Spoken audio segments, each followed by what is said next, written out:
kondisi di mana lagi live report tetap harus profesional di depan kamera.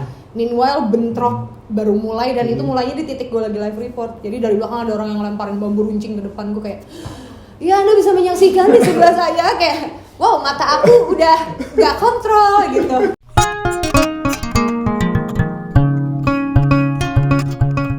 Hai semua, Naga di sini. Selamat datang di Tamu Naga. Kali ini gue deg-degan banget. Ini benar dari hati. Karena gue kedatangan seorang news anchor. Beneran. Ini udah kece, semua drummer, penyanyi, semuanya. Rasanya gue pengen yang jadi host dia sih sebenarnya hari ini. Gabut dong nanti Bapak. Jangan dong Pak. Aziza Hanum. Selamat datang. Yeay, terima kasih. Terima kasih. Lu lebih senang dipanggil Aziza atau Hanum? Jennifer sih. Oke. Jen. Jen? Iya. Oke, mulai sekarang panggilnya Jen ya. Jen. Hanum aja. Emang hari-hari tuh Hanum? Hanum. Bukan Aziza. Kenapa nggak Aziza? Kan nama depannya Aziza. Terlalu resmi sih. Yang manggil gue Aziza tuh biasanya pejabat atau orang-orang pemerintahan yang gue temu. Halo Aziza. Iya Bapak. Gitu. Oh, Aziz ada nggak ya panggil Aziz? Ada sih yang minta diselengkat biasanya tuh. Manggilnya Aziz. Hai Aziz, selamat datang gitu. Aziz kok nggak Aziz ya? Iya pakai Aziz. Sebel. Dan kerennya Hanum ini kan news anchor, terus presenter berita dan drummer. Kenapa drummer? Kenapa enggak? Iya.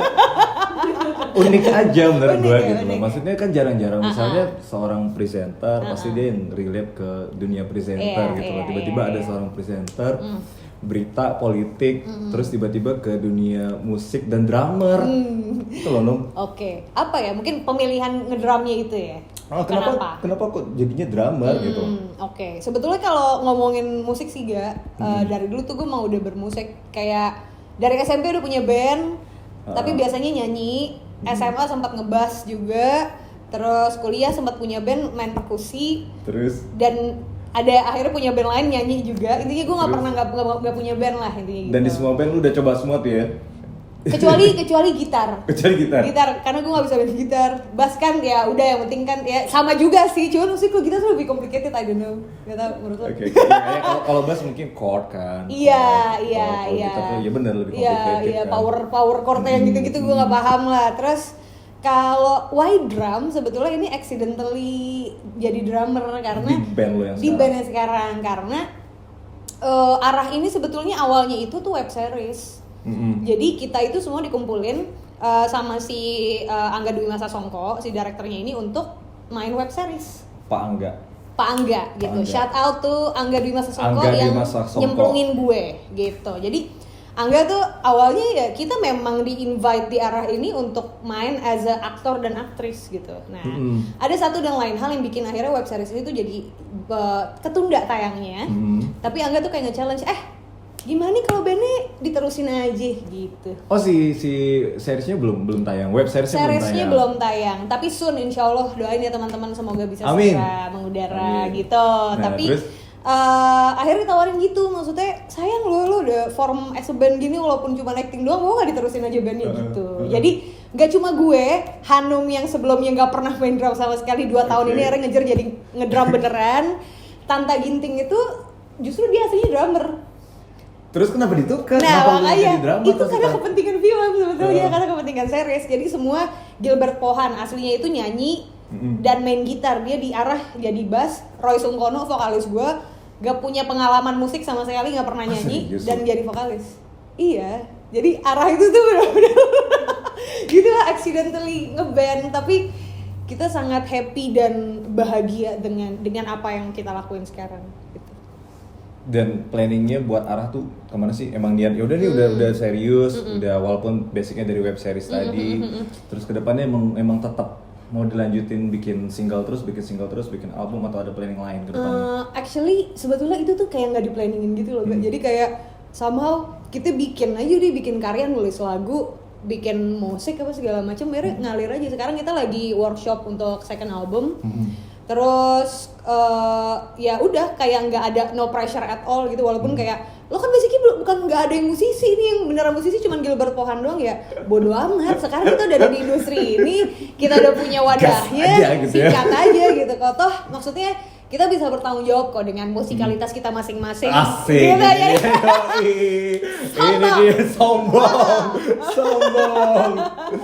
Tapi ada konflik gak sih? Lu kan nyanyi, terus vokalis Roy juga nyanyi gitu. Lu harus nyanyinya gini nih. Ada itu gak sih gitu? Biasanya kan gitu tuh kalau di dalam sebuah band ada yang nguasain. Makanya gue keluar. Oh gitu ceritanya. Karena gue dikomplain gitu. Enggak. Oh gitu. Gak tau sih, gue gak tahu apa yang terjadi di band lain. Cuman jujur ya, di band gue tuh slow-slownya manusia semua gitu. Parah. Jadi kayak maksudnya gini, Tanta itu kan drummer, Hanum itu kan baru pernah ngedrum ketika di Arah. Di Arah baru jadi drummer. Tanta tuh juga salah satu tutor gue kayak, Num kayaknya sebetulnya anak lo mainnya di Flora dan lu sebetulnya yang ini jangan paradiddle gitu misalnya kayak terus, something masukan-masukan yang kayak gitu. Nah kalau Roy, karena kita basically semuanya bisa nyanyi, Tanta nyanyi, Gilbert nyanyi, gue nyanyi. Roy itu juga karena anak paling kecil, jadi dia tuh selalu kayak mendengarkan masukan-masukan kita, bukan nurut sih kayak malah suka nanya kayak, menurut lu tadi gue ngambil gini nggak, misalnya kayak, yang ini enak kan ngambil yang tinggi apa rendah gitu, jadi kayak nggak pernah ada, karena sebetulnya apa ya, kita nggak punya ambisi sebetulnya awalnya untuk ngeband gitu. Awalnya. Catat itu awalnya. Gitu. Awalnya. Emang gitu. Awalnya nggak ada ambisi. Tapi makin kesana. Iya sih. Tapi pokoknya so far ya gue selama gue ngeband 2 tahun ini alhamdulillah gak pernah berantem. Tapi pas dibentuk tuh genre terus musik segala macam tuh emang kalian yang nentuin atau emang yang bentuk atau enggak yang membentuk kalian tuh akan jadi musik seperti ini? Yang ngebentuk karena kita tuh punya personil ke-5 yang gak pernah kelihatan itu Andre Harihandoyo, dia produser kita. Musik director yang bikin 5 lagunya Arah dan juga nge-create musiknya Arah, akhirnya genre-nya jadi kayak gitu. Pop tapi juga rock. Orang banyak yang bilang kita katanya genre-nya power pop, ya udah terserah nggak apa-apa, apa aja boleh. Jadi akhirnya kita memang sudah dibentuk sama dia seperti itu dan kita ngejalanin. Nah cuman kita bisa aktualisasi diri itu di single kita yang kalau teman-teman dengerin yang Be The One, itu jadi soundtracknya PUBG PMPL-nya PUBG yang kemarin tuh kita bikin lagu bener-bener Arah doang yang ngerjain gitu. Gua yang tanpa musik director. Andre tetap ada di situ. Tapi yang tag benar-benar kalian kita semua gitu. Dan itu based on apa idealism kita, kayak menurut gue maunya drumnya gini aja gitu. Jadi kayak gue kayak wow, aku drummer banget di situ gitu. Lalu beneran tag gitu ya. Beneran tag drum, semuanya juga bener tag gitar, tag bass. Walaupun di 5 lagu sebelumnya itu semua kan udah jadi kita terima dari Andre gitu. Tapi sih pengen banget kalau dikasih kesempatan kita pengen nge-remake ulang lagu-lagu itu dengan gayanya Arah. Gue tuh sempat browsing Arah kan, gue sempat lihat komen-komen di YouTube-nya Arah, kan sambutannya positif semua tuh. Alhamdulillah. Dan emang itu yang kalian mau ya. Kalau gue tuh dengerin single yang apa yang jadi soundtrack Awal dan Akhir. Iya, itu kan gue ngerasain ada vibes-nya Smashing Pumpkins. Iya banget. Oke, Smashing Pumpkins, wah keren nih. Emang gitu ya? Iya. Arah tuh emang maunya ya seperti itu gitu. Iya, early 2000-an lah. Iya nggak sih? Iya nggak sih? Iya sih. Iya. Angkatan kita sih. Iya.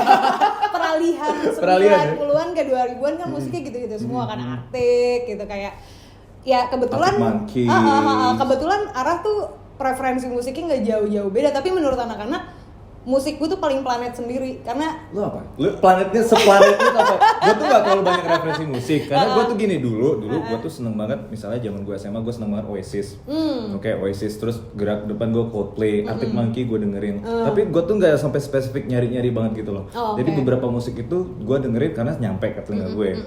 Nah, seplanet apa sih seorang Hanum itu musik yang lu dengerin? Mungkin karena gue basicnya jazz, jadi musik-musik yang gue tahu itu teman-teman gue tuh kurang bisa relate. Misal Sam Saimun kalau Indonesia, gue tuh suka banget lagu-lagu zaman dulu. Gue suka banget ajaib Flower ya? Girls. Oke. Kok Flower Girls, gue suka banget Dara Puspita. Sam Saimun. Gimana tuh tulisannya? SAM Saimun. Sorry. Sam spasi Saimun. Oke. Nah ini, ya. salah satu Indonesian legend lah. Gue suka banget Bing Slamet. Aduh. Yang klasik-klasik. Nah sebetulnya pas lagi kemarin kita syuting NKCTHI sama syuting si Story of Kale, anak-anak tuh nganggepnya kayak wah Hanum ketemu Dito kayak orang satu planet. Ya? Cocok gitu. Ya. Karena selama ini tiap gue ngomongin musik kadang-kadang nggak pernah ada yang nyambung. Ya? Gitu. Itu jadi belajar loh. Iya seru banget, kayak katalog musik Indonesia lama itu musik-musik yang sangat kaya. Gue suka banget Titiek Puspa juga. Kalau Lo dengerin ngomong tuh album-albumnya Titiek Puspa lo dengerin banget. Lagu Bing gue suka banget tentang almarhum Bing Slamet pada saat ini itu. orang-orang seperti ini harus dilestarikan. Serius loh, gak banyak loh. Maksudnya itu bisa jadi jembatan buat generasi yang sebelumnya, generasi kita sama generasi yang sekarang. Bener gitu. banget, Karena bener emang banget. Generasi sekarang itu ya impact dari sosial media kan, referensinya dari luar tuh banyak banget. Bahkan bukan cuma dari barat gitu, dari Asia pun masuknya gila-gilaan. Kadang-kadang kita tuh bisa lupa sama akar dari industri musik kita sendiri. Betul, padahal musik kita juga cukup menginfluence musik-musik yang ada di Asia khususnya gitu, kayak banyak banget loh preferensi yang dengerin lagu-lagu lokal kita tuh untuk menjadi lagu-lagunya mereka. Tapi kalau musik-musik luar gue juga suka, like Natalie Cole. Oke, gue masih tahu Nat King Gue masih tahu. iya, Edith Piaf, suka banget sih gue. Gitu, jadi makanya rada kurang nyambung sama anak-anak arah yang Smashing Pumpkin. Hey, kamu planet mana? Gitu. Gak nyambung ya. Gak nyambung. Tapi kalau ngomongin drum nih, Nah. ya bebas sih mau Indonesia atau drummer dari luar, influence atau yang paling lu idolain tuh siapa sih? Susi Nander. Itu drummernya Si Dara Puspita. Dara Puspita tuh kan, balik lagi Dara band Puspita tuh tante-tante legend. semua itu, aduh. Itu legend Indonesia, Dara Puspita tuh legend Indonesia. Iya, keren banget sih. Gue suka banget juga sama Kang Sandi Pasben. Oke, Kang Sandi. Eno Netral. Netral. Gue suka banget juga Fajar Satritama. Itu guru. Iya. Sekarang Guru. di Gapless, wow. Guru drum itu, Gila, Bang Fajar. Gue kalau ngeliat Bang Fajar main tuh kayak, Gila ya. Om, maaf. Gila, gitu. Keren banget. Guru, parah. suruh, Iya. Drummer drummer sekarang juga keren sih. Gue tuh tertarik banget, lu tuh bisa tahu banget sama yang legend-legend itu. Lu tahu dari siapa, Nom? Apa dari keluarga? Emang mungkin dari bapak atau ibu dengerin kayak Dara Puspita, Titiek Puspa gitu loh. Sih. Karena kan kita boleh dibilang satu generasi lah asli, nggak terlalu jauh kan gitu. Gue tahu Dara Puspita, tapi gue nggak sedetail itu tahu sama drummernya siapa. Itu emang into sama mereka, lu cari, lu dengerin. Akhirnya karena gue juga main banyak teman-teman orang tua gitu kan, jadi kayak iya serius, temen gue banyak banget orang tua. Bukan gue yang ngomong loh. Asli. Kadang gue kayak ngerasa juga suka lebih tua dari umurnya gitu sama karena banyak temen gue tuh om-om dan tante-tante yang merekomendasikan gue musik-musik keren-keren itu. Dan gue sempat satu komunitas sama Tante Titi Hamzah, personil Dara Puspita juga kan masih aktif sampai sekarang kan. Terus ada satu band cover, bandnya teman-teman gue namanya Flower Girls. Itu ada Yuyi, Tanya sama drummernya si Tika. Mereka tuh bikin cover-coverannya Dara Puspita gitu. Sekarang udah ganti nama, bukan Flower Girl, namanya Flower gitu namanya. Bunga. Nah, mereka juga tuh yang bikin gue akhirnya jadi ngulik lebih banyak lagi tentang Dara Puspita, kayak wah gila keren nih. Berarti makin kesini ya, bukan basic dari Hanum yang dari mungkin zaman kuliah, zaman sekolah Enggak. dengerin Tahu Dara Puspita. Idola gitu. gue dari dulu tuh siapa? Meli Guslau. Gue cinta banget sama Teh Meli, parah. Ya memang keren, tapi kan dia di era, boleh dibilang era modern lah, era kita gitu. Kayak gue tadi kayak gila nih Hanum dengerin jauh banget ke belakang gitu. Tapi emang gitu nggak sih? Gue tuh makin kesini makin kayak kan banyak banget sekarang, berubahnya cepet banget. Yang hits tuh kayak per minggu tuh ada aja yang baru, Terus genre juga berubahnya cepet banget. Terus kayak gue ngedengar beberapa lagu yang anak-anak sekarang, yang anak-anak sekarang gila nih bagus banget, genrenya baru banget. Dan menurut gue nih kayaknya gue udah pernah denger dulu deh gitu. Iya, bener. Emang gitu kali ya, muter gitu loh. Siklusnya kayak balik lagi ke sana ya. Kayak yang menurut yang mungkin bukan anak sekarang, mungkin mereka baru dengernya di formasi yang sekarang tuh kedengarannya baru, tapi ada juga yang beberapa yang denger ini kan yang dulu banget. Iya. Jadi muter lagi gitu. Muter lagi. Emang tapi maksudnya at the end kan kalau istilah kata orang akan balik ke rumahnya lagi sih. Sejauh apapun lo pergi lo akan balik lagi ke situ ya, sama kayak lo bermusik lo balik ke udah menemukan rumah lo itu belum? Dara Puspita di rumah lo gitu. Dara Puspita dan angkatan-angkatan di situ itu semuanya rumah sih. Rumah gua apa ya? Apa rumah gua ya? Karena gua dengerin semua lagu sih. Dan emang kadang-kadang gua tuh sekarang lagi seneng banget dengerin yang 80-an apapun gitu. Oh ya? Apa misalnya? Chicago, terus gua dengerin Peter Cetera-nya, albumnya, terus pokoknya 80-an deh yang vibes-nya 80-an gitu. Dan terdengar kayak fresh gitu lah yang lama-lama gitu. Earth, Wind & Fire tuh tahun berapa ya? Earth, Wind and Fire itu 80-an juga. 80-an juga ya? September. Iya, gue suka banget sih. Asik-asik. Mau tahun. Gue taunya cuma lagu itu. Gue gak tau yang lain. Lagu anak selatan. Iya, benar. Kalau Dewa 19 lu katanya Bala Dewa. Wah. Oke, Bala Dewa. Atau Bala Dewi ada gak sih? Bala Dewa kayak Oh, Bala Dewi. Suka banget gue. Seberapa ngefans sih lu sama Dewa 19? Udah bukan ngefans, tahapannya udah respect gitu.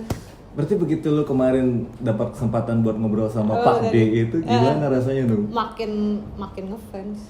Makin ngefansnya adalah karena mungkin selama ini kan image Ahmad Dhani itu yang orang, kebetulan gue bikin konten juga ke dia gue ngobrol-ngobrol sama dia kayak gini nih. Image yang selama ini gue tahu tentang figur Ahmad Dhani itu terpatahkan ketika gue ngobrol face to face kayak gini. Rakyat juga kayak gitu sama.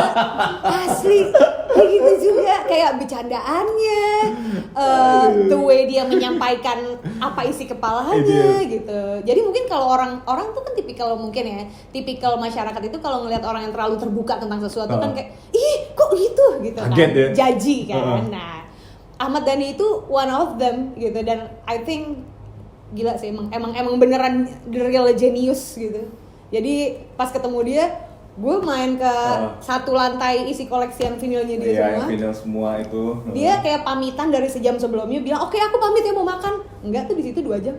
Ngobrol sama gue, ngobrolin musik semua koleksiannya. Gitu. Ahmad Dhani juga pecinta lagu-lagu dan musik-musik lama banget. Iya, karena memang dia punya koleksi banyak banget kan. Dia punya lengkap banget.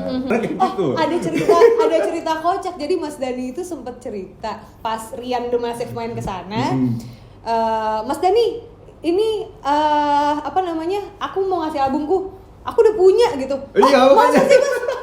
Kamu udah pernah ngasih tahun lalu gitu. Dia ingat gitu every single detail. Aku juga udah minta tanda tangannya kok gitu-gitu. Ahmad Dhani itu kayak Mas Dhani. Lanjut dong. Gue bikin konten lagi sama beliau rencananya. Kontennya apa? Masih ngobrol? Jazz-jazzan gitu. Gue bawa beberapa temen gue yang main saksofon sama Ardito juga kalau jadi sambil nyanyi-nyanyi ngobrol-ngobrol musik jazz. Tapi sama Ardito udah bikin kan kemarin? Oh iya, bikin konten Dito kan. Iya, udah sama Dito bikin juga karena Dito kebetulan sahabat baik gue. Terus dia juga sahabat planet tadi. Sahabat satu planet. Terus Dito juga cinta banget sama Ahmad Dhani dan Dewa 19-nya. Jadi iya kita nyanyi-nyanyi itu iseng-iseng doang tapi direkam akhirnya gue upload di Instagram. Kalau tiba-tiba lu ditawarin gitu, Pak Ahmad Dhani bikin project, jadi drummernya gitu. Tinggalin nggak arah? Itu berandai-andai. Beda cerita nih. Berandai-andai. Terus Mas Agung Gimbal mau kemana? Dia bikin project lain. Project lain. Oke, Dewi. Tapi semacam modernnya Dara Puspita gitu mungkin ya. Beda cerita, jangan gitu dong. Kan berandai-andai dong, sekedar aja. Iya, sekedar berandai. Kami juga ngayal-ngayal babi ini ya kan. Boleh diminum. Oh makasih. Ini air putih kan ya? Alhamdulillah. Lebih ke bening sih. Oke. Bismillahirrahmanirrahim. Nom. Siap. Gua tuh sempat lihat di IG lo, pas lo posting lagi ngobrol langsung sama Mark Dwayne, gitaris Clam of. Gimana bisa? Si metal kan? How come? Iya. Itu wawancara alhamdulillah. Gue wawancara aja sih. Jadi emang jadi waktu itu Mas Adib Hidayat. Oh Mas Adib. Mas Adib kan koneksinya metal seluruh dunia kan. Dan emang kebetulan beliau juga anak metal kayak semangat banget gitu kayak gue dapet slot ini nih. Jadi Lamb of God lagi promo buat konsernya. Lo mau wawancara nggak buat CNN? Boleh Mas, ayo gitu. Terus ya udah deh akhirnya ngobrol-ngobrol. Sebetulnya kan gue cuman tahu Lamb of God selewatan doang karena aku yuyur guys, aku nggak dengerin banget gitu. Tapi tahu, ya sama kayak gue tahu Lamb of God. Punya bajunya Oh gitu. Itu penting. Biar nggak tahu penting kaosnya. Lu pakai t-shirt Lamb of God, lu langsung jadi anak metal. Iya benar. Kalau lewat misi gue. Lu nggak tahu bajunya. Nggak tahu. Nah terus ya udah kan kayak pas awal wawancara, hey Mark, how are you gitu. I'm wearing your t-shirt gitu kan orang-orang gitu. Kalau gue yakin sebetulnya gue nggak salting amat pas udah berhadapan. Astagfirullahalazim. Kenapa dong? cakep banget. Oh. Gue salah fokus, akhirnya gue lupa semua pertanyaan yang mau ditanyain kayak ini gitu, asyik bisa. Tapi alhamdulillah akhirnya wawancaranya berjalan dengan baik sih, gitu. Iya. Akhirnya itu gue mungkin satu-satunya wawancara yang gue selalu lihat contekan karena gue lupa gue tadi mau nanya apa ya, gitu. Kayak gue sekarang berarti ya. Kalau gitu sih, enggak ya, tadi lo ngobrol biasa-biasa aja. Marduan keren banget sih, salut. Tapi itu fenomena yang kita obrolin tadi yang lu bilang kalau orang pakai t-shirt band metal tuh jadi keren, cewek-cewek yang cute pakai itu jadi keren. Terus beberapa temen gue tuh punya band metal. Terus yang di endorse tuh cewek-cewek cakep tuh itu gimana sih? Bisa aja. Cowok-cowok sih. Nggak usah sedih. Ini mohon maaf, saya pakai bajunya Brandas. Tuh kan, ya kan? Iya. Itu kenapa sih Brandas gitu-gitu Iya, yang dikasih iya. tuh yang cewek-cewek cakep gitu. Brandas jadi band metal ya kebetulan. Ya pokoknya rock atau Pokoknya band iya, yang band-band itu pokoknya ya. dia beringas Iya, ya, iya. image-nya brandalan. Mungkin jadi lebih bold Terus ketika dikasih yang cewek yang cute make kali. Iya nggak sih? Iya nggak tahu. Lu sebagai anak band yang juga punya merch dipakai dulu. Kalau gua tuh biasanya gua pakai tuh karena suka gitu. Kalau Karena suka. emang gua suka misalnya gua pakai t-shirt siapa YouTube Iya, karena iya. memang gua seneng YouTube gitu kan. Mantap. Ya karena sampai kedengeran doang sih ke telinga gua. Oh, Terus iya. nah yang gue lihat sekarang itu kayak teman gue yang band metal itu dia pasti ngasihnya ke cewek-cewek Ke cewek-cewek. cute di foto, terus yang desainnya tengkorak-tengkorak Iya. tapi yang pakai cewek cakep gitu. Iya. Ini mungkin sekalian branding sama usaha gitu. Kali-kali Dan alhamdulillah. dilihat gitu ya.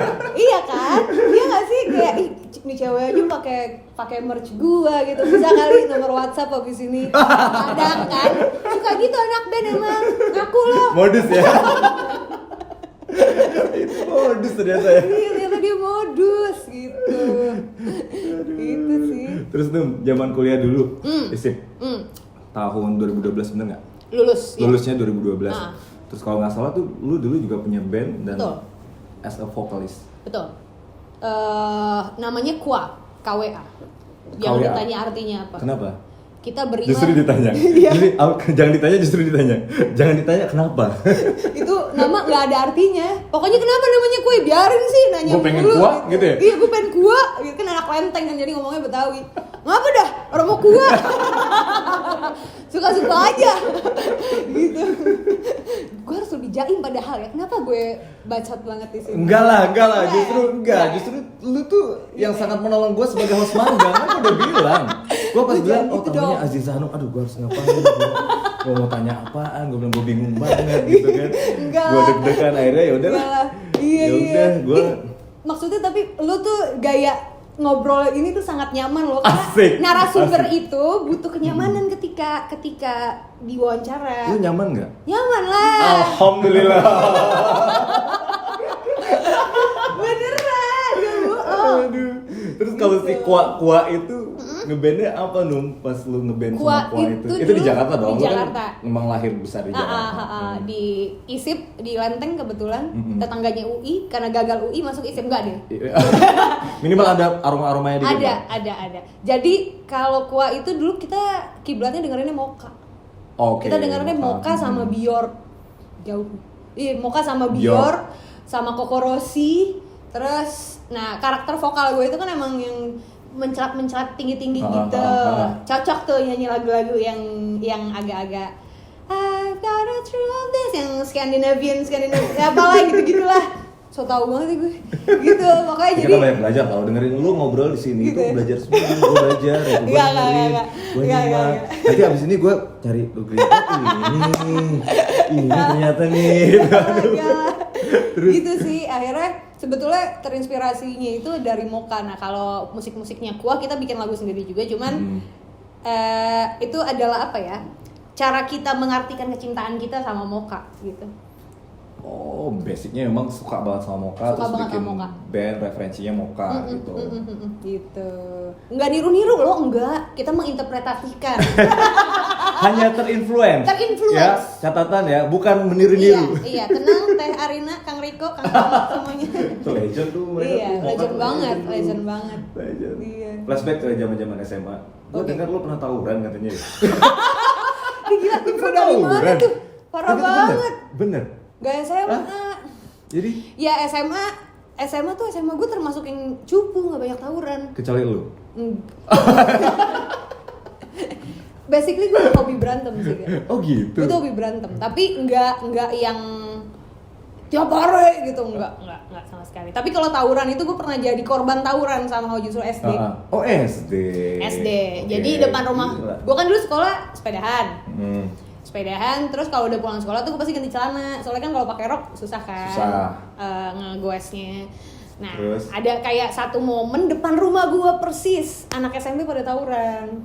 Gue kan lagi pulang mau balik. Pulang. Aku nenteng sepeda dong, pakai celana gitu. Mungkin disangkainnya anak lanang. Terus disangkainnya mungkin aku adalah musuh. Akhirnya udah di terabas aja gitu. Diterabas sama mereka pakai. Lu hajar balik. Enggak, sepeda gue banting, gue lari. Lari. Lu hajar balik. Lari. Enggak sih, enggak. Gue enggak sevandal itu sih. Gitu. Karena kayak untuk apa aku berantem sedangkan aku enggak tahu yang berantem ini siapa. Ya gitu. lu mau jaga harga diri lu aja. Gue mau pulang ke rumah gitu. Iya. Terus sampai rumah gue ngadu mau membantu gue ambil sepeda gue di depan. Di tengah-tengah tawuran. Bantu gue yang ngambil. Gitu ceritanya. Tapi kalau ikut tawuran zaman SMA enggak, tapi kalau sering berantem gue SD, SMP, SMA semua track record pelanggaran gue berantem. Lo punya girl squad gitu? Nggak punya. Nggak punya? Atau lo sendirian gitu? Sendirian. Lo solo aja gitu? Solo karir? Tapi tuh solo karir? Apa lo? Solo karir? Nggak ada geng, nggak ada apa-apa? Nggak ada. Kamu sendiri. Karena gue percaya, maksudnya solo itu maksudnya solo karir itu lo tuh bisa masuk kemana aja. Jadi gue dari zaman kecil tuh gue anti banget ngegeng. Jadi gue nggak punya geng khusus gitu yang cewek-cewek semua, dan tambahan lagi temen cewek gue dikit banget. Atau apa geng cowok? Biasanya kan ada tuh yang gitu tuh. Nah, gue ngegeng cowok itu masuk kuliah SMA itu gue futsal juga ada futsal cewek soalnya. Jadi ketemu cewek-cewek lebih banyak itu di futsal.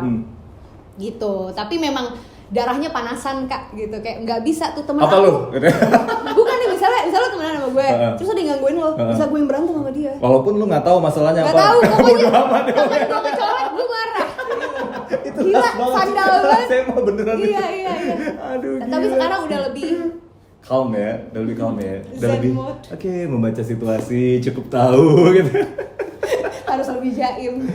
Gila, gitu sih. Ini pertanyaan yang umum sih, Num. Sebenarnya, Num. Oke. Ya, kalau zaman-zaman sekolah tuh kan nggak lepas dari cerita-cerita percintaan gitu. Betul. Cerita percintaan. Terus pernah ngalamin first love itu pas SD, SMP, SMA atau TK. Gue makin asik banget nih, kayak di rumah banget nih gue nih. Ya, gue udah kayak di rumah. Gimana? First love tuh gimana tuh? Gue udah kayak di rumah banget nih. Atau pas di kampus, atau pas lu lagi ngelabrak, lagi ngomel-ngomelin. Enggak sih, ini harus dikategorikan secara beda karena gue pernah punya physical attraction yang bukan first love. Tapi waktu SD. Jadi gue first kiss gue kelas 4 SD. Gila. Ini jangan dimasukin deh. Gimana ceritanya? Mabuk jantungan, jangan. SD, lu first kiss tuh gimana ceritanya tuh? Jangan. Jadi itu tuh lebih ke percobaan gitu sih, guys. Iya. Jadi gue punya teman. Uji coba gitu. Teman. Iya, gue punya teman. Hai, bro.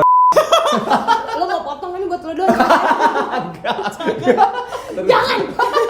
Jadi ini tuh kayak zaman-zaman terawih dulu kan, anak kecil kan hobi banget terawih. Tapi terawih kan tentu buat main. Iya, sama minta tanda tangan ini. Minta tanda tangan ustadznya itu yang ceramah. Kalau kamu ngomong sholat kamu pasti bohong. Gak mungkin. Gitu. Terus kayak ada lah masa-masa gue terawih. Terus ini tuh juga umurnya di bawah gue 2 tahun sampai. Terus dari kecil aja udah suka brownie. Dia kelas 4 SD tuh berarti kelas 2 SD. Tunggu gue koreksi, beda setahun. Oke lah. Gak berubah. Jadi ya gitulah, kayak mau ini gak sih, mau coba gak sih, lo pernah liat gak orang ciuman? Pernah? Mau coba dia gak? ngomong. Dia ngajakin. Semua gara-gara lo. Dijebak. Gara-gara lo. Tapi bukan cuma gimana-gimana gitu ya. Dan yang lebih parah, yang bikin gue ngerasa berdosa banget sekarang, itu kita melakukan itu di belakang ibunya lagi ruku. Jadi ibunya pas kan kayak Allahu Akbar gitu. Ibunya lagi ruku. Terus lu cobain. Kan orang ngeliatan ya di belakang lagi ngapain. Kan lagi sujud semua. Oh, ruku. Ya. Kelihatan gue lagi ciuman sama anaknya. Astagfirullahaladzim. Terus baru sekali kayak, kok gitu coba lagi.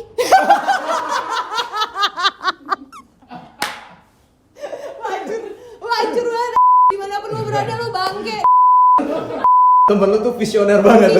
Visioner. Gila sih. SD lo. Gila sih. Terus, nah itu pengalaman physical attraction yang bukan cinta gitu. Karena ternyata gue nggak lebih ke penasaran aja kan. Lebih penasaran. Anak kecil penasaran iya. gitu. Terus yang lebih tolol adalah sampai rumah gue cerita sama kakak gue. Kakak gue yang seumuran jauh di atas gue. Terus gimana reaksi kakak lo waktu itu? Emang gue tahu lu nggak pernah benar kok trauma. Tahu gak komentar banyak cuma dikeplak-keplakin dong lu gitu kan. Terus udah, tapi kalau ngomongin soal first love, gue udah punya first love dari gue TK. Oke. Lebih parah lagi ya? Lebih jauh lagi. Serius, dari TK lu udah ngerasain jatuh cinta, lu suka banget sama nih cowok, gitu, suka banget. Itu. Terus SD, SMP, SMA, ya sampai sekarang nggak kesampean. Udah jadi first love lewat aja. Udah, masih ketemu nggak?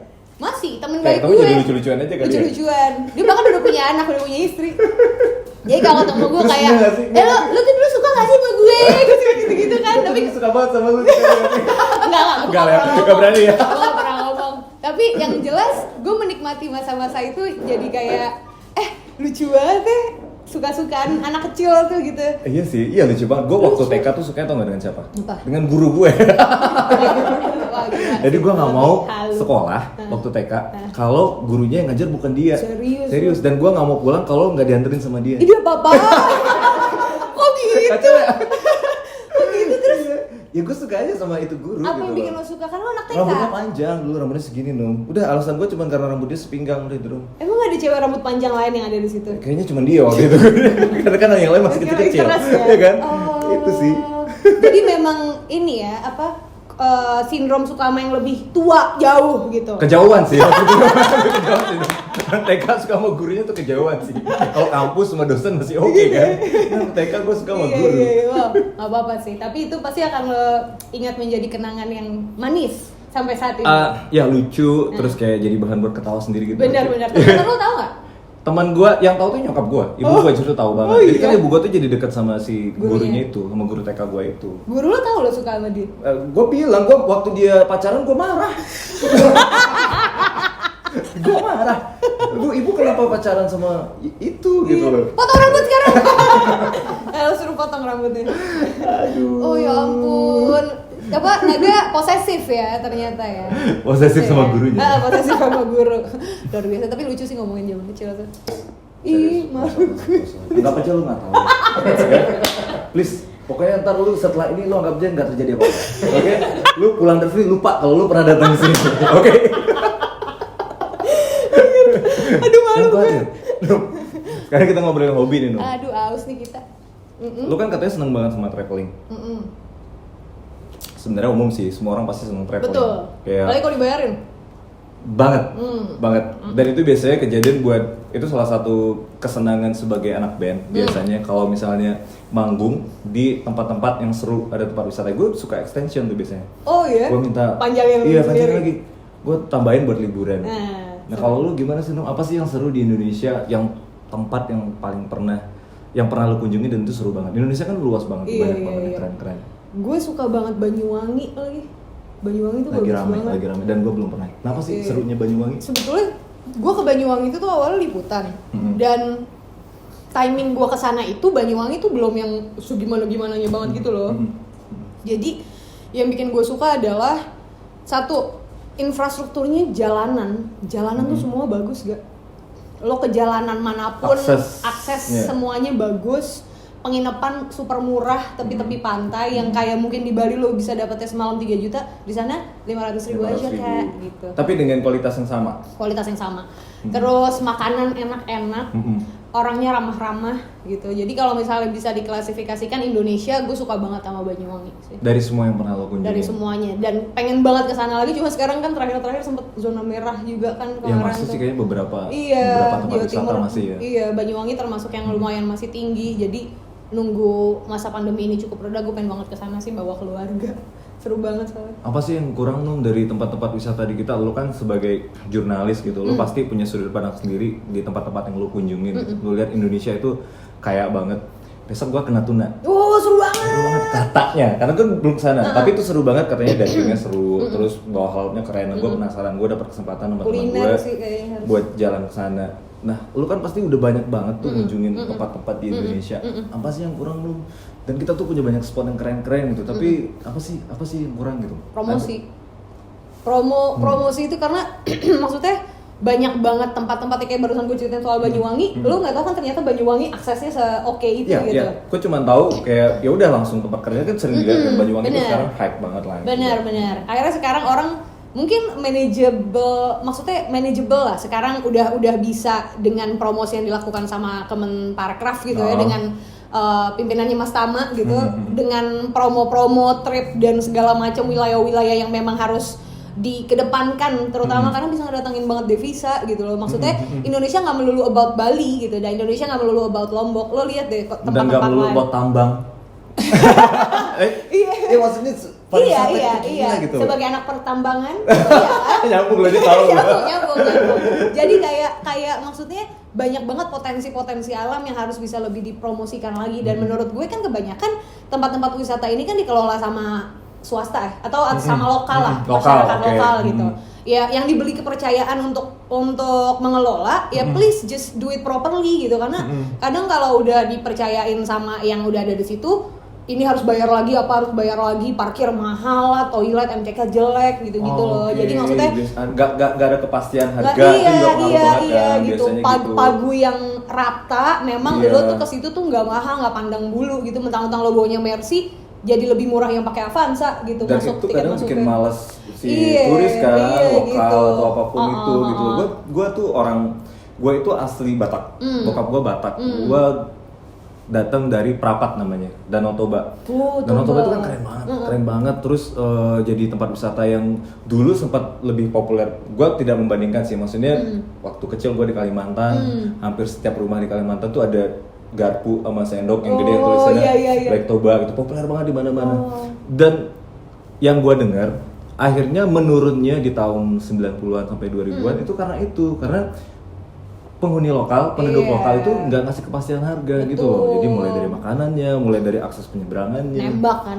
Itu, jadi bikin orang datang sekali, abis itu besok mereka nggak mau datang lagi. Males, gitu. iya. Makanya menurut gue peran serta pemerintah di situ tuh penting banget untuk bisa take the lead sama fasilitas-fasilitas wisata, dan juga mungkin promosinya supaya orang juga tahu orang datang ke sana itu karena memang ini wisata yang ramah banget untuk siapapun dari kalangan ekonomi manapun gitu. Jadi you don't have to worry, karena kalau ngomongin soal wisata Indonesia ya ini milik kita bayar pajaknya dikesituin untuk bisa ngerawat dan juga memajukan lah gitu. Gitu enaknya kalau dengerin dari jurnalis gitu. Aduh, ya enggak lah, menurut gue keren, bener. Lu jangan gitu dong. Menurut gue mungkin semua orang punya suara yang sama, cuman kan pengungkapannya aja yang beda-beda kan. Ya kan ngeluarin isi pikiran tuh kadang susah. Iya sih. Kalau lu kan punya kemampuan itu dan emang basicnya itu. Basicnya bawel. Bawel banget gue. Aduh. Gitu. Tapi selain traveling dan musik tuh punya hobi lain gak sih? Aziza Hanum, seorang Aziza Hanum itu. Hobi lain ya? Apa ya? Selain berantem ya? Berantem gak hobi, itu gak boleh dicontoh guys. Ya jangan. Disclaimer, jangan. Butuh latihan khusus. Sekarang gue lagi suka banget ini kali ya, cupang. Cupang? Serius? Iya. Lu punya cupang? Gue punya cupang, iya. Terus? Gue mungkin karena lagi banget gak sih sekarang kayak lagi rame banget Instagram teman-teman gue itu. Iya. Kos-kosan modelnya. Kenapa? Iya. Akuariumnya kos-kosan. Itu mahal banget tapi.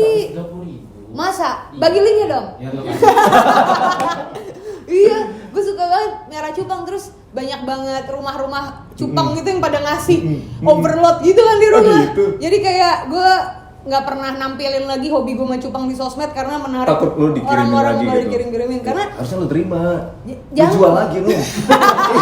Lumayan. iya juga sih mungkin itu bisa jadi prospek bisnis ke depannya. Bener iya, loh. iya. Lu bayangin lu siang lu tinggal syuting live news terus ngeband Malu terus lu tinggal dagang terima-terima. cupang. Iya bener. Iya bener. Sekarang kan lu dagang cupang di Instagram gitu kan ngebit kan gitu apa 50.000 kelipatan 10.000 gitu. Terus yang ngebit terakhir lu sendiri tuh. Iya, Supaya nggak dibayar yang supaya nggak dibayar lagi. Bener. Harus yang paling tinggi. Jadi aku yang jual, aku yang beli. Iya. Lu bid dulu. Kalau lu Iya. belum sampai harga yang lu mau, lu bid yang paling tinggi. Bid paling gitu. tinggi, iya benar. Sniper tuh istilahnya. Iya kan? Aduh. Gitu sih. Aduh.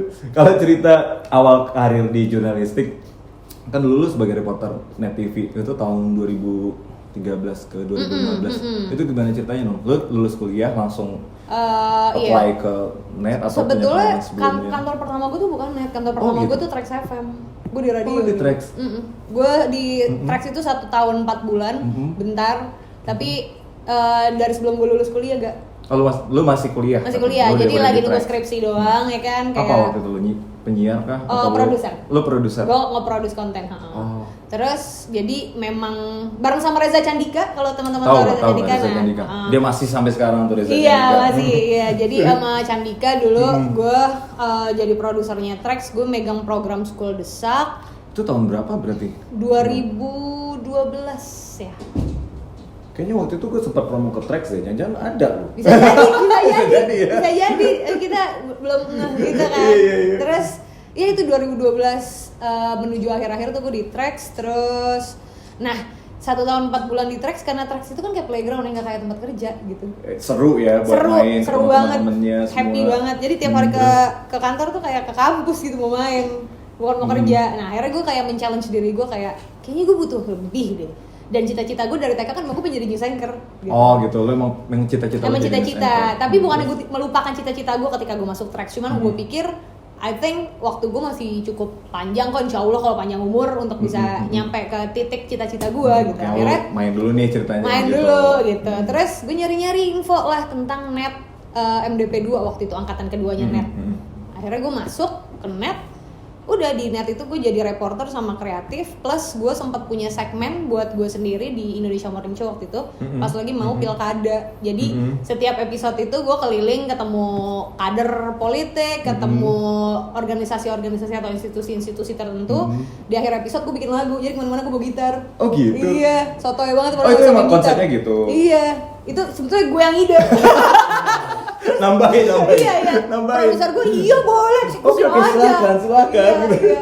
Jadi kalau misalnya kalau lo lihat di Instagram gue tuh ada sempat satu adegan gue lagi gitaran di tangganya DPR. Itu tuh salah satu segmen di si iPhone On the itu. spot, lo langsung bikin lagu on the spot? On the spot, karena Politik kan semua? based on wawancara. Ya iya. Politik, oh based on wawancara Iya, gitu. jadi apa yang gue dapatkan hari itu intisarinya, hasanahnya langsung gue bikin lagu gitu. Langsung lu mainin gitu Iya, ya? Pasti lu udah punya berapa album tuh? Iya, banyak banget. Tentang politik semua kan? Kayak aku Iwan Fals gitu. Oh sekarang ada lagi Apa tuh? Iksan Skuter. Wih, Iksan Skuter. Bener kan itu iya, terus dari Om Iwan Fals sekarang ada Iksan Skuter. Bener. Berkelanjutan. Iya, berkelanjutan. Terus 2016 CNN. CNN. Masuk 2016. CNN. Itu memang lu ditawarin atau lu memang ditawarin. Jadi sebetulnya awalnya sempet nge-play CNN, terus gue pikir tar dulu deh, jadi gue hold dulu CNN-nya. Gak gue ambil, terus kayak 6 bulan kemudian itu kan gue sempet di Oh Kompas. lu apply dulu. Terus Sempet lu diterima. sempet apply diterima, Lu tapi hold. gue kayak tar dulu deh, ternyata gue masih belum mau ke situ. bukan gitu. Sombong lagi. Bukan gitu. Keterima di mana-mana. bukan gitu. Jadi akhirnya kelar dari Net itu gue ke Kompas. Oke. Di Kompas itu gue sempat jadi host traveling 12 episode kontraknya, tapi baru jalan 10 episode. Kepala news anchor-nya CNN, Mas Prabowo Revolusi, pada saat itu ngontak gue di LinkedIn. Nah ini penting juga buat teman-teman yang punya cita-cita ingin kerja di mana aja, please bagusin LinkedIn kalian karena Ngaruh banget ya. Ngaruh LinkedIn banget. tuh gila ya, sekarang Ngaruh tuh jadi banget. referensi buat yang mau user ya, user tuh lihat LinkedIn gitu ya. Betul. Jadi mungkin like 70% kerjaan gue, baik itu kantor atau enggak, semuanya dari LinkedIn. gitu. Jadi perbaiki LinkedIn kamu. perbaiki LinkedIn kalian. Konten-konten yang pernah lo kerjain atau apa, nggak apa-apa mau pamer biarin Masuk aja. semua. Ya tujuannya emang nggak itu apa-apa, kan. emang itu. Kasih tahu kita bisa apa. Bener gitu. Akhirnya si head anchornya CNN ngontak gue, Mas Prabu. Terus gue datang tes camp, udah deh. Jadi gue mulai siaran 2016. Sampai sekarang. Suka dukanya apa sih, Num? Jadi news anchor tuh suka dukanya apa sih? Kayak mungkin harus ready waktu anytime. Pertanyaan harus ini langsung bikin gue memandang nanar gitu. menjaga-jaga Menjaga-jaga menjaga image gitu. iya, jaga image lu atau mungkin ya sebagai pribadi lu punya persepsi tersendiri dengan satu kejadian, tapi sebagai jurnalis dan news anchor lu juga harus punya pandangan yang lain gitu. Itu cukup berat sih, tapi yang ringan-ringan aja nih jawabannya. yang ringan-ringan aja. Walaupun itu berat, aku ringanin. Ya ringanin aja. Sebetulnya yang gue happy kerja di kantor gue yang sekarang adalah CNN itu membebaskan gue untuk menjadi diri gue sendiri. That's why gue nggak perlu ribet jaim harus kayak gitu kan, kayak harusnya kan kayak apa sih image news anchor yang ada di kepala lo gitu, someone yang ya karena dia menyampaikan credible, hal yang serius. Jadi pembawaannya harus kayak gitu. serius kan gitu. Tiba-tiba datang anak kampung news anchor juga tapi ngedrum juga, seruntulan anak band gitu, kayak yang kayak gue gitu. Dan CNN melihat itu sebagai something yang nilai plus, value yang lain yang lain. Dan gue seneng dengan kantor gue meng-embrace itu. I'm free to be whatever kalau kata Oasis. Asik. Jadi kayak memudahkan gue juga untuk menjalani apa yang sekarang gue lakukan, karena kalau ditanya passion by heart gue jurnalis gitu, tapi apa yang gue cinta musik. Jadi kalau disuruh milih gue nggak akan bisa milih salah satu gitu. Dua-duanya pengen tetap bisa gue jalanin dan CNN memfasilitasi itu. Thank you CNN. Ada yang lucu nggak? Cerita lucu selama lo jadi news anchor tuh ada yang lucu? Wah, hancur. Mungkin pas lo interview narasumber terus atau lo lagi jalan kemana sebagai jurnalis, ada yang lucu nggak sih? Kayaknya kalau pengalaman lucu bisa dihitung pakai jari. Kebanyakan yang ini sih. Mungkin yang baru-baru ini kalau lucu ini sih, kan sekarang kalau siaran harus pakai masker. Kalau masker kan lo pakai earpiece nih di sini. Ada lah kejadian di setiap siaran kayak Anda masih menyaksikan CNN Indonesia News Hour. Sambil ini ya, sambil nyangkut. Iya, itu udah kejadian yang awal-awal. Gimana? Tapi lama-lama kayak udah mau nggak mau emang gitu. Gimana lagi gitu. Tapi kalau yang menegangkan, gue pernah liputan 212 waktu itu. Ya ada di tengah-tengah kericuhan yang terjadi pada saat itu, dan gue lagi live yang report. Tahun 2000. yang awal-awal ya, yang 21. Yang pertama banget tuh tahun berapa ya, lupa gue. Iya. Ya 2 tahun itu kan pas yang Pilkada Jakarta itu, negara Iya betul. Nah itu gue mengalami kondisi di mana lagi live report tetap harus profesional di depan kamera. Meanwhile bentrok baru mulai, dan itu mulainya di titik gue lagi live report. Jadi dari belakang ada orang yang lemparin bambu runcing ke depan gue, kayak ya Anda bisa menyaksikan di sebelah saya, kayak wow, mata aku udah gak kontrol gitu. Kameramen gue kayak tenang. Iya oke. Tetap harus bisa tetap kayak terasa gitu. aman nggak sih tuh? Walaupun itu kan ada aturannya kan. Misalnya Iya. jurnalis, misalnya lu lagi liputan, lagi rusuh, lagi apapun. Utamain keselamatan lo. Iya, utamain keselamatan. Iya, Dan jurnalis iya. tuh nggak boleh diapa-apain kan. Maksudnya event perang pun kan jurnalis katanya kan nggak boleh. Harusnya ya. Harusnya. Iya. Tapi di lapangan kejadian bisa apa Gak aja. selalu kayak gitu, ya. Bisa terjadi apapun. Jadi, halo Pak RT. Hai. Jadi kejadian Selamat datang. Kejadian itu bisa apa aja gitu. Jadi ya no matter happen, memang profesionalisme lo yang akan dipertanyakan at the end gitu. Dan gue nggak tahu pada saat itu apa yang ada di hati gue dan apa yang terjadi, tapi alhamdulillah gue tetap bisa menunaikan tugas dengan baik sampai selesai gitu. Tepuk tangan dong. Gue seneng banget lo ngobrol sama Aziza Hanum ini. Gue dapet banyak pencerahan. Terima kasih dari loh, mulai kakak musik, Naga. jurnalis, gimana perjalanan jadi host. Gue banyak dapat pelajaran. Thank you. Iya. Buat First Hanum. kiss ya. First kiss. Gimana caranya menaklukkan junior. Banyak Parah. pelajaran. Itu gue yang ditaklukkan tuh. Sangat menginspirasi Num. Ada yang mau lu sampaikan nggak sih Num? Apa? Ya, bebas, terserah lu mau sampaikan apa aja. Apa sih prinsip-prinsip lu deh? Lu kan jurnalis, lu anak band, dan lu hidup dengan passion lu, hidup juga dengan apa yang lu cintai gitu. Itu buat gua menyenangkan banget. Apa sih yang lu pegang? Apa sih yang bisa lu sampaikan? Yang bisa lu sharing gitu. Oke. Menurut gue orang tuh kadang suka lupa bahwa mereka itu punya pilihan untuk menjadi apapun yang mereka mau gitu. Kadang lingkungan ataupun keluarga mungkin ya yang paling dekat itu sering memaksa lo untuk lu menjadi apa yang mereka inginkan. Tapi have you ever ask yourself sebetulnya lo pengennya jadi apa gitu? Kejar deh, mumpung belum telat gitu. Kita nggak tahu umur kita sampai kapan, kita nggak tahu kapan kita masih bisa kayak gini nih ngumpul ketemu gitu, gue ngobrol sama lo kayak gini. Jadi please just do it. Mungkin sama satu lagi, jangan lupa main yang jauh. Walaupun lagi pandemi, jangan batas-batasin pergaulan.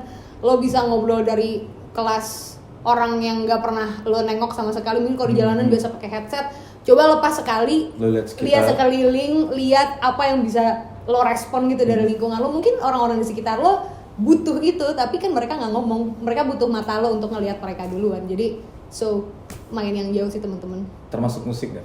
Termasuk musik. Nggak perlu mengkotak-kotakan musik. No, menurut gue ya multi genre atau apapun yang lo mainin, apapun yang lo dengerin, ya bahasa internasionalnya atau bahasa globalnya adalah musik. Musik itu kan bahasa cinta yang sangat global kan. Bener. Iya kan, kita bisa ngobrol nyambung. Lu nggak perlu ngerti bahasanya, lu bisa paham musiknya gitu.